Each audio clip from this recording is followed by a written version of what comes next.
Design is a rewarding and enjoyable career that offers the ability to work at home, as a freelancer, or as part of a large company. You can fill the role as a graphic designer in several ways, including a full-time in-house designer, a full-time freelance designer, or work at an ad agency as a graphic designer.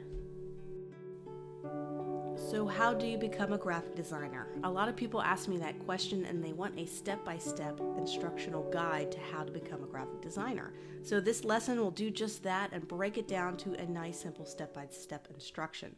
So what do I learn first and where do I get started? It's a little overwhelming at first for a lot of people. To become a confident graphic designer, you need to lay down some basic design theory foundations. Design theory is at the heart of strong design and can include things like color, layout, and typography theory. These are the core principles that make up most graphic design projects. Think about what grabs your attention when scrolling through your Instagram or Facebook feed. Ask yourself, what makes me want to click on that ad? This is the critical question you help answer for companies and clients when you are a graphic designer. What is the headline? What's the font choice?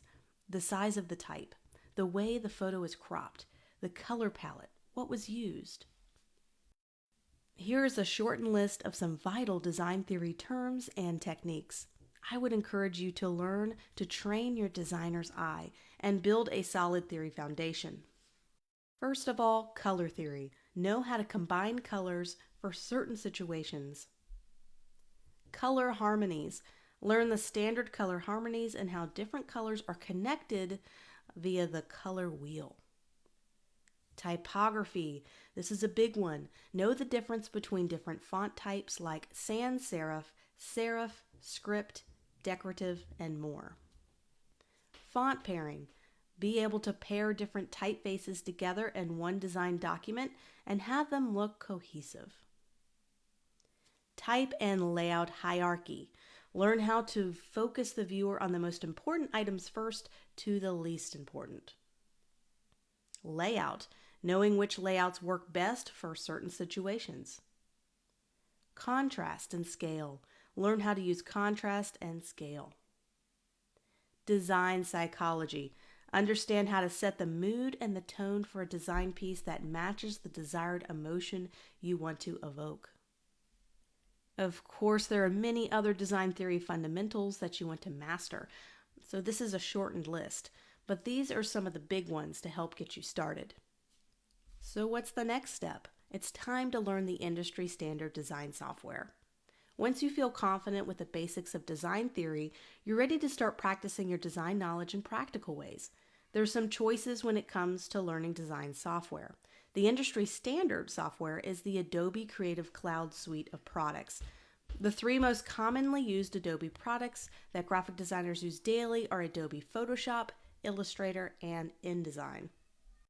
There are alternative design programs you can learn if the Adobe Creative Cloud subscription is a bit too expensive for you. One option is a company called Serif. It is called the Affinity Suite, and it includes Affinity Photo, which is a photo editing program, Affinity Designer, a vector program, and Affinity Publisher, a layout program. Lastly, there are free open source software options. They may not have all the bells and whistles as the aforementioned software, but they provide a similar experience. For photo editing, there is one called GIMP, and for a vector program, there is one called Inkscape. But no matter which one of the above software choices you choose, you at least have to master one of the following software types and have it on your get to know list. First of all, master a photo editing software. So this can be Photoshop, Affinity Photo, or GIMP. Photos can play vital roles in graphic design, so learning a photo editing software is imperative to be able to edit those photos, but to also be able to prepare and create graphics for the web, like web headers, social media images, animated GIFs, and more. And then there's a vector-based software. So this can be Adobe Illustrator, Affinity Designer, or something like Inkscape. A vector-based program is where you can create most of your logo designs, icons, and illustrations. Vectors are scalable graphics, meaning you can stretch a graphic or logo 10 times its size, and it still remains crisp and clear. Vector software has something called the Pen tool as well, which makes crafting and editing custom shapes for logo designs, icon designs, and more a breeze. Lastly, the final software type you should learn is some layout software. So this could be your Adobe InDesign or Affinity Publisher.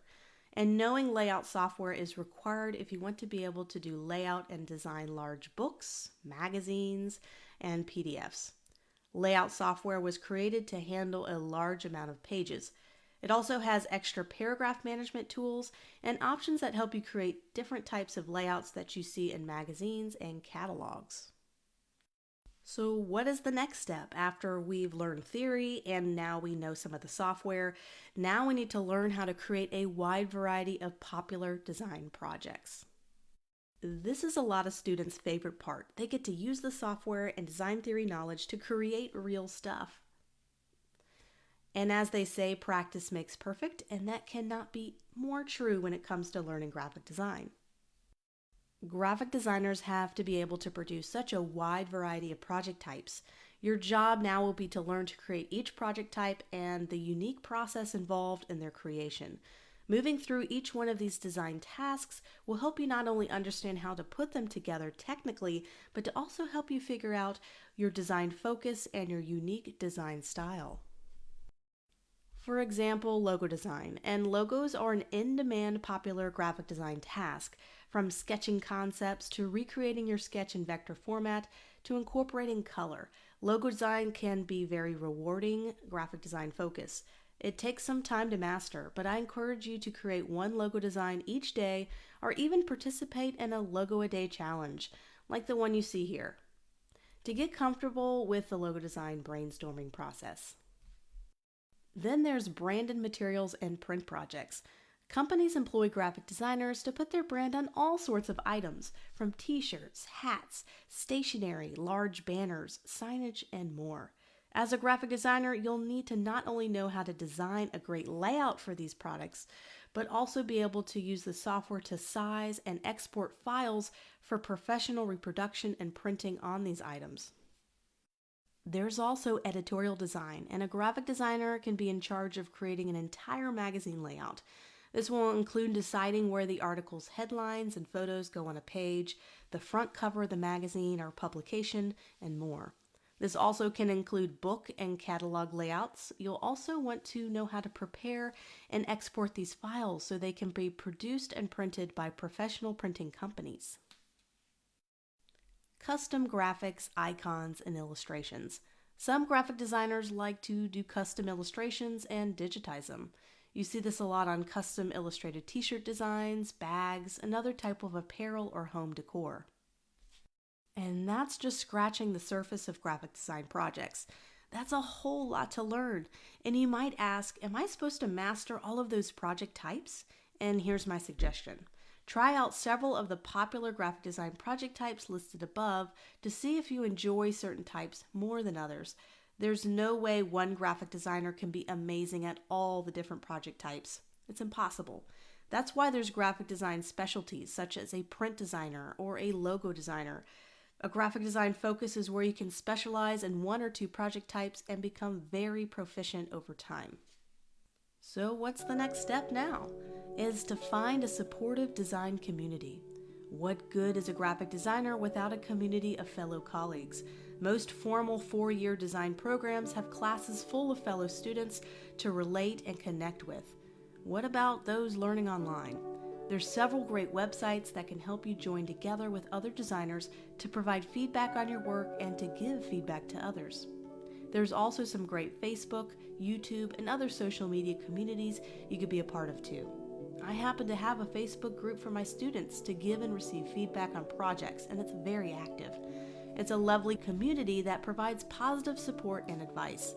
Some of the other more common places to find other designers and post your work are the following. I also suggest following some wonderful designers in your chosen focus area.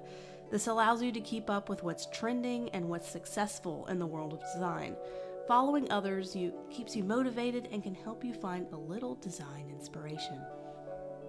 So the next step, kind of an unspoken step, but kind of important because we want to learn how to become a graphic designer, some of us for fun, but some of us to make a living or to make some side income. So I've given you the framework for getting started, and perhaps you feel a little bit overwhelmed with all you need to learn. After all, you are learning new concepts, software, and how to put it all together in action. But the first thing I want you to do is to relax. You've got this. Just take it one step at a time. Becoming a graphic designer does take a little bit of patience, but with each new endeavor, you will gain confidence and experience through time. I would start off with a smaller little projects and work your way up to large projects, depending on what your design focus will be. You can slowly move your way to some paid work, and this might be testing the waters by finding a small job on a website called Upwork or Fiverr.com, or it may mean connecting with local businesses to see if they need any design work. There's also the option of applying to full-time entry-level positions at a company. This would require you to build and design a portfolio that contained all of your practice work you've created at this point. But that's another article and another course for another day. Once again, try not to feel overwhelmed. Once you start down that road of this learning journey, you'll find that graphic design is an incredibly exciting and rewardable career.